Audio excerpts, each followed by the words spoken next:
Okay, delighted to say I'm joined by Donnchadh Boyle of the Irish Independent to talk about the club football coming this weekend. Donnchadh, we'll start off in Mayo because it was interesting for Ballintubber to see Cillian O'Connor back out for the first time in 8 months, and he scored 8 points against Charlestown in a league game. They're back in action this weekend against Ahamore, looking to win 3 in a row. So I presume, like even Mayo fans too, it's so important to see him back out there, and they'll obviously go in as massive favourites. Yeah, you'd imagine so, and I suppose the fact that he was gone for those 8 months, might have been a bit of a worry for Mayo fans and for Ballintubber as well, because I wonder now, was it a little bit of taking advantage of the enforced break that was on and letting the body that's put a lot of miles on the clock and letting it pass? Was there an element of that in it too? But he seemed to come through the other night. It's actually been decent. It's been a decent sort of break for Mayo in some respects, in that Colin Boyle got back in the pitch, and on the original 2020 schedule, he was going to be a doubt until towards the end of the championship. He only was due to come back around now, and I think Jason Doherty had a knee injury as well. So it's good for James Horan to see all of those fellas back in the pitch. It's been a hell of a decade for Ballintubber. If I'm right, I think they won their first senior in 2010 or 11. Under Horan, wasn't it? James Horan was at the helm. Yeah, under James Horan, yeah. And James Horan actually sort of got the job nearly on the back of it. He was in the shake-up, and when he got Ballintubber over the line, what people were saying at the time was that's the one that got him the job, and he obviously helped turn Mayo into a really serious outfit. So it's been an amazing decade for them, and 3 in a row would be a hell of a way to top it up if they can. But it's going to come hot and heavy there now in Mayo, like everywhere else, I suppose.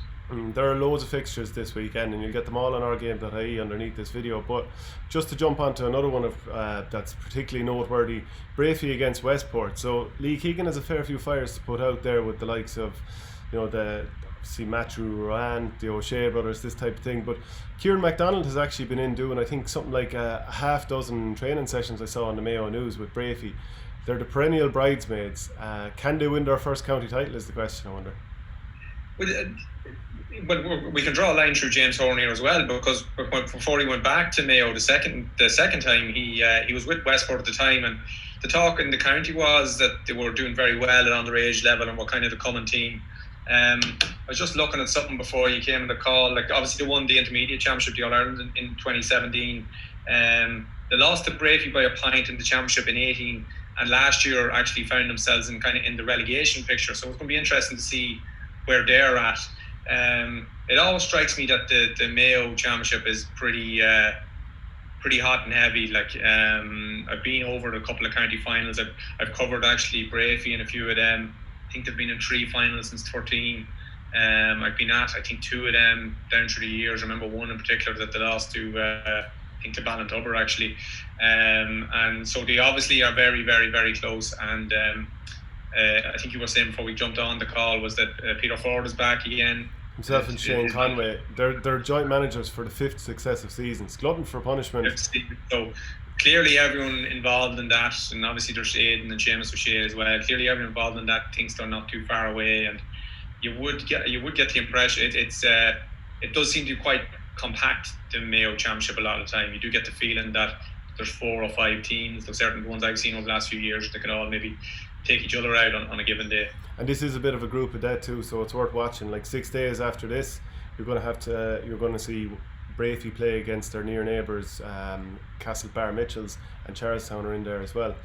Just jumping on then to the Donegal Championship up the road. So one that kind of stood out just because it's a clash of iconic names of Donegal within the past 15 years. Michael Murphy against Colin McFadden, Glen Swilly against St. Michael's. Now there are plenty of other good games as well, but be nearly worth the entrance fee if one could get into a game just to see those two taking shots. But Donegal club football, like they've had last year they had Ulster finalists, and the year before I think they're the Ulster champions in Guidor. So they're the club game there, I think, like everything else maybe since Jim McGuinness seems really to have lifted in the last while. I just wonder what you do as a club player when you come up against someone like Michael Murphy and what you deal with him. Like, we've all played games where there's someone on the pitch and maybe he's a county guy and he's just stand out and you just can't live with him at all, and there's nothing you can do even to get close to him. Like, what would you do with someone like Michael Murphy, who even among county players is a standout player? You nearly need a lad either side of it. Two markers either side of it. Two markers, but that happens to him in county football as well, and he finds a way to influence the game. So it'd be very interesting to see what would do. I was actually only having the talk last weekend. I think David Clifford was playing, is it Premier Junior to call it, in Kerry with Fossa. Like, how would you do? Most of my club are junior for most of what I played. We're intermediate now, but like, what would you do with the likes of him at junior level? Like, it must be just in slow motion for these fellas. Like, would Meath Hill have the lads to stop him? No. no, we wouldn't. We'd have lads who definitely give it a rattle. But seriously, like, I just wonder what, like, at that level of football, or maybe because they concentrate so much on him in the build-up, is it hard for him to sort of even enjoy the game because they put so much energy into stopping him? But Donegal Championship was another one that's sort of with a handful of teams that can get into the shake-up, and they've shown, like, I think we're going to move on to the Naomh Conaill game, but I covered them last year in the Ulster Championship when they went, Ulster Club Championship, went down to play the Cavan champions. I think they'd only won 3 days early on the Wednesday night. Did a couple of days out afterwards, I think maybe the Wednesday and the Thursday, and then they went to Breaffy Park and won on either a Saturday night or a Sunday. So they're obviously a serious outfit coming out off the championship that produced the Ulster champions the year before. So it's another one that with the schedule and everything, it's really going to be last man standing. And there's going to be, I read it somewhere else today, in all these things there's going to be a little bit of luck. You're going to have to keep your key guys fit. You're going to have to I know we're going to touch on the COVID stuff in a minute. You're going to need a bit of luck in that regard as well. Yeah, absolutely, because you don't know who's going to get shut down, and it's not a case that as soon as there's a COVID case or someone is suspected of having it, that the whole club shuts down. It's more or less seems to be the close contacts that player might be taken out of it, and then some clubs will make their own decision to suspend activity, as Naomh Conaill did earlier in the week. I mean, just pending a result which came back negative, so it's full steam ahead. How much do you think it affects the team if they have to kind of cancel training once or twice? Because, I mean, what do you do? Do you go back to what we were doing during the summer, which is an old Zoom session? I mean, even mentally, how do you get yourself right again? Yeah, it would be very tricky, and like, I think fellas will find themselves, they'll be a little bit sort of, you'll be a little bit all over the shop at the minute, because you've gone from possibly seeing nothing to seeing a whole lot of action really quickly. You're going to go week on week. Like, you're looking at, if you're playing this weekend and next weekend in a 14 group, so you have 3 games in your championship, you're looking at 7 days to rescue your season, like from Sunday to Sunday maybe. So it would be very, very difficult. I know from talking to fellas who still play club football in hurling or involved, like, there's a couple of very simple things clubs are doing, but make a huge difference in events like that. So they've been encouraged not to travel the games in big groups. So if you're driving together in a car and you're going to be there for an hour, maybe in that scenario you're deemed a close contact. But if you drive separately and I drive separately and you have symptoms, there we can say then legitimately that I'm not a close contact to yours. So there are little workarounds like that, and I think clubs are doing an awful lot to insulate themselves, and I think that, like, most people are willing to do whatever it takes. And I have to say, by and large, my impression is that as soon as there's even a small bit of doubt, there was a game in Mayo that was called off last weekend, just fella had a symptom, turned out negative. As soon as there's any small bit of doubt, the shutters come down, everyone's doing the right thing all the time. And I think as long as that continues, we're in a pretty good place in terms of, like, seeing out this programme of games for clubs. Naomh Conaill are playing Milford, and Milford, obviously some of the players that stand out for them, Cathal McGettigan, Luke Barrett, Kane Barrett, TJ Evison, guys like that. Kilcara against Termon, Killybegs against Glenfin. Wouldn't be much fun playing against the Fishermen there with Hugh McFadden and Owen Bon Gallagher running at you. So I think they'll certainly be expected to win that, and all the other fixtures are up there if you want to have a look through them on our game. What about the Cavan Championship? It's going to be a championship debut for Garrod McKiernan playing for Cavan Gales against Kildare. He's after transferring from Swanlabar, who's a junior club. That can't go down too well. Yeah, well, I can imagine. He's Swanlabar originally, isn't he? And they were in a junior final a few years ago. I think they lost to St Mary's. I think it was Carcasavine actually. They lost Brian Sheehan. But anyway, he was with them, and obviously small clubs, and they get a good player like that and they lose him. has to be very tough on them, because you'd be sort of expecting to build your team around him for the next 10 or 15 years. It's very hard for them. But Cavan Gaels have, I suppose they've dominated a lot of Cavan club football for the last while. A couple of other good clubs. I remember seeing Ramrow win a Cavan title a couple of years ago with a really young team. I think they played the under-21 final either shortly before or shortly after that final, and they did a lot of the same players on both teams, and they sort of expected them to be the common team, and hasn't really worked out for them. Castleran got over the line over the last couple of years, I know there's a decent team in Kingscourt who've been a neighbouring club of my own, that they would on a given year, if they can get it all together, that they would go pretty close, or at least they feel they could. So but going back to Garage McKiernan and Cavan Gaels, a serious lift for Cavan Gaels, because he's Cavan have produced a lot of good footballers in that 4 under-21 team, and he was one of the standouts, I think. Yeah, and not only that, he made his debut there recently against Ballyhaise at midfield, and he scored 3 points. So they have a player who's in a bit of form too. Obviously loads of fixtures going on in Cavan as well, but in Galway, so there's 5 groups, but it would be textbook GEA to have group 1, 2, 3, 4A and 4B, because the first few groups they all have 4 teams each, and then the last couple of groups have 3 teams each. And the way it's working is the top 2 in each of the 14 groups will move straight to the quarterfinals. The teams who place first and second in the 3-team groups, they'll cross play against each other, and the eventual winners will progress to the quarters there. So that's the way we like to do it in the GAA. It's a bit like in the Tipperary Hurling Championship. There's north, south, west, and not east, mid. That's just the way we do it. We try and find a queer way of doing it. But Corofin against Uachtarard is the fixture that kind of stands out to me, because you've got the All-Ireland Intermediate champions against the All-Ireland Senior champions who've won it 3 in a row. You saw Uachtarard in the All-Ireland final earlier this year, so will they be able to put it up to a team like Corofin, who of course have lost the full back there, Kieran Fitzgerald? Yeah, I was at that final again. Maracloon would be a neighbouring club from to us, just over the border in Monaghan, and I went along to that game.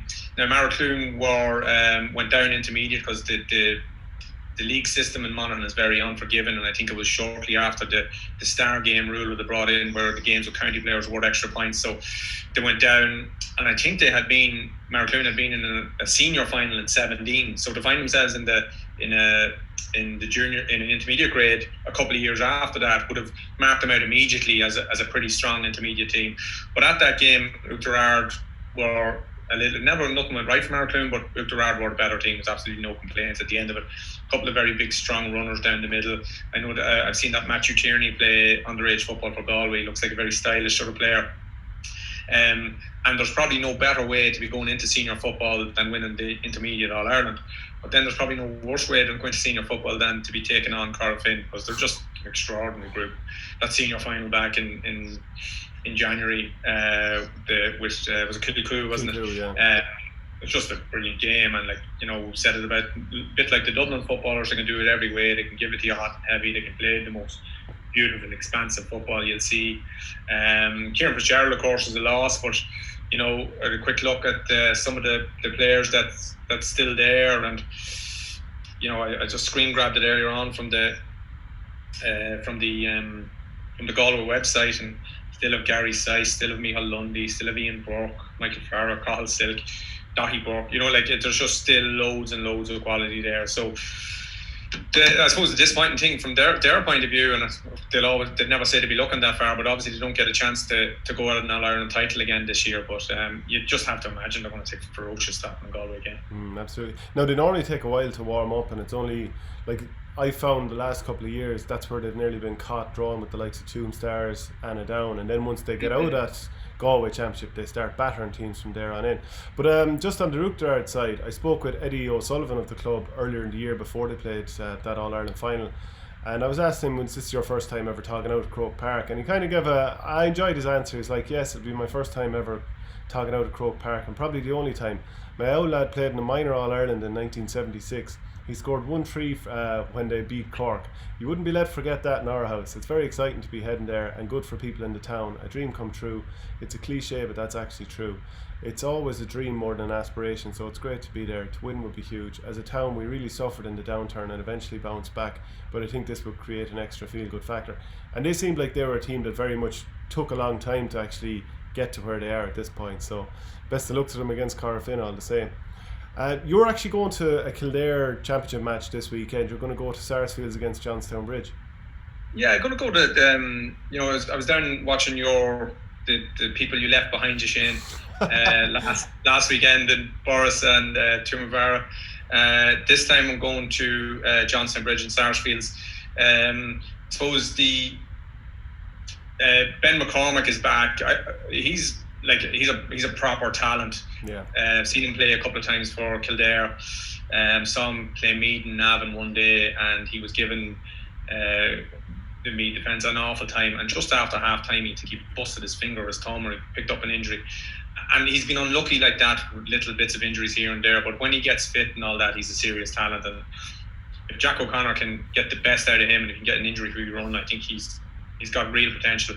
And that's the thing about Kildare, like there's loads of talent there. There's no doubt, like if Dan Flynn's back in the fold with Kildare, he looks like, he did an all-star season. He could be if you can get fully fit, he could be anything, like, you know what I mean. He looks like he'd be a real handful. And so I'm always interested in the level of talent that's there and whether they can pull it all together. So that's part of my reason to go down to Kildare on Sunday night. Sarsfields and Moorfields sort of have carved that up between them over the last couple of years. I think you have to go back to maybe 2011. I think maybe for the last time a team, neither of the two Newbridge teams, won in Kildare. So, and they played each other in the final last year. I think might even have went to a replay. It did. Yeah. So it's just an interesting one that caught my eye for this weekend. Yeah, Sarsfields, like they won it 15, 16 and 19, and obviously dethroning Moorfield last year. Davy Burke has since moved on to Wicklow, so I presume he isn't double jobbing, he won't be there. But Luke Dempsey was talking about like Dan Flynn tearing his hamstring, so I think there's talk that he'd be out for 4 to 6 weeks. Kevin Feely might be out as well, so that makes you wonder, and like, will Sarsfields cruise here? Yeah, you would wonder that. Kevin Feely's a tie, isn't he? So he's they have. I'm just looking at it here. It's Castledermot they have, I think.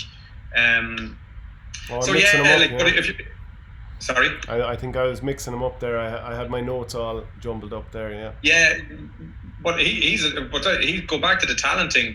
A couple of years ago, I remember seeing him play. I went down and covered a county final, and they moved him in full forward. He's got the most extraordinary fetch of a ball, and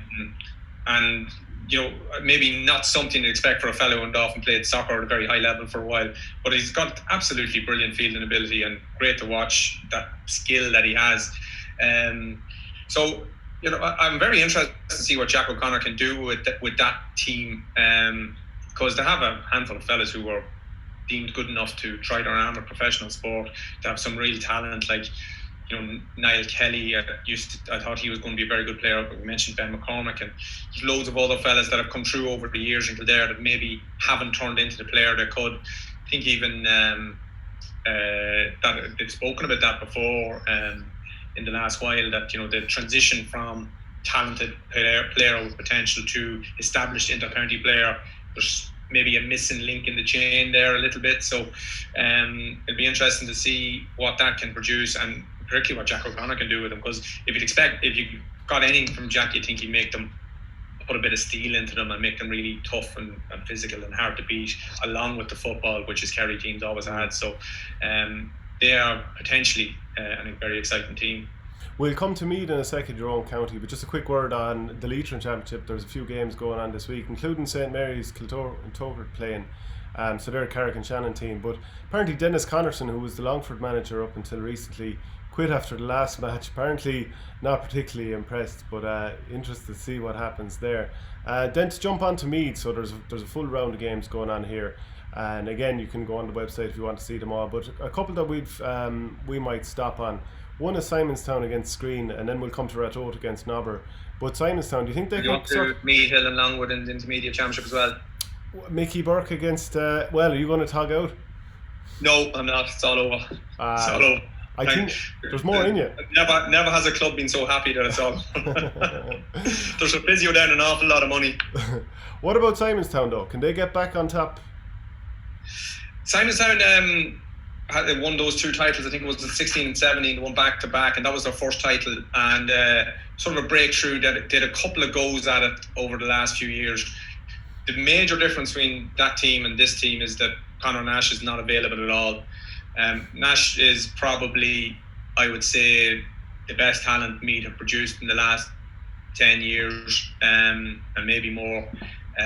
He's got a bit of everything. He's got football skills. He can kick the ball. He's a fantastic athlete, and it's very obvious why the AFL picked him up. But he was available intermittently to Simonstown in those couple of championships that they won, and he really was an extraordinary boost to them. The other thing they've had too is that Shane O'Rourke, who another one of probably the next big talent that Meath have produced. If you go back a little bit further, he was an extraordinary player as well, and hip injury just never really let him realise his full potential. Very good player for a few years, but he could, you always felt like Meath could have built the team around him if they had to hold on to him. But again, injury just wasn't kind to him, and he was playing as well at that time. Now he played in Meath. What they've done so far is there've been 2 league matches over the last couple of weeks. They were basically no relegation games. They were essentially warm-ups for the championship. I just checked there, and Shane did play. But if he can get himself fit, he's still an extraordinary club footballer. But it's just a matter of whether his body allows him or not.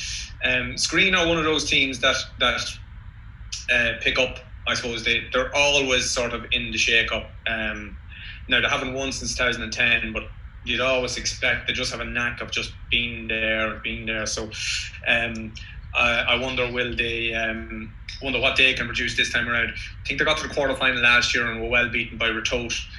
Ratoath obviously went on to win it kind of handsomely. In the end, they won, I think, their quarter-final, semi-final and final. Did a little bit to spare, and a good bit to spare against Green, and a wee bit in hand for the other 2 games. So I think Ratoath will go into into it as favourites again, or very close to it. They start, actually, a bit of irony here, they're on the Brian Farrell, who's from Nobber, again another neighbouring club of mine, so you might be getting an idea where the geography is. But Brian just finished up with Ratoath with Nobber last year, as far as I know. They won the intermediate, and of course he took over Ratoath, and as fate would have it, they're playing each other in the first round of championships. That'd be a strange one for Brian, because he's, his family would be just steeped in Nobber and the club, and would he be doing it forever? Brian would be same age as me, he'd be 36 now, so he took the Meath under 20s there a couple of years ago. So it's very, I'd say it'll be a tough one for Brian on Saturday, but it's Ratoath are very much the common team and the common force. Now there's a bit of a winter of discontent, and Davy Byrne, who was our manager last year, is now gone. If they can get over that and park that, they're still a serious team. It's quite funny, actually. I would have played junior championship against Ratoath in the early noughties, and now that's county senior champions. I'd say they won their junior in 07, 08, around that time, and it's kind of slowly worked their way up. And obviously there's been a population explosion and all that there over the last 20 years, but they have a lot of really good players, and on a given day they could probably put out a handful of fellas who played championship football for me, maybe even a few more, 6, 7. So very, very strong team, and I'd expect them to give it another good rattle this year after getting over the line last year. For someone like Brian Farrell, do you think it's very difficult do you think it's even like a decision he has to weigh up? Can I actually manage against my home team? Does he go to Ratoath and say, I don't know if I can do it, or does he get the mind frame of, right, this is a project and I'm trying to take Ratoath all the way and I have to park that? Yeah, I think when he saw the draw, I'm sure he cursed his luck, and he was there like, well, that's just typical. But I think once you make that decision to go, and your own club is in the same, you do accept that that's a possibility. So it will be tough for him, because, as I say, they'll be absolutely steeped in the community there. Brian and his family have the pub in Nobber and D Local. They run it, so like they are at sort of the the centre of everything that's going on. I'm sure his brothers will be involved as well. Maybe his father Dudley will be involved. I'm not sure with Nobber, but it will be tricky. And for fellas like that, I suppose they just have to make peace with that before they take the job. If they take the job, then decide, right, that's it. This is what I'm doing. So it will be an interesting one, all right, for them. And there's loads more games going on this week. But Donegal, thanks very much for joining me. Appreciate it. Thanks, Shane.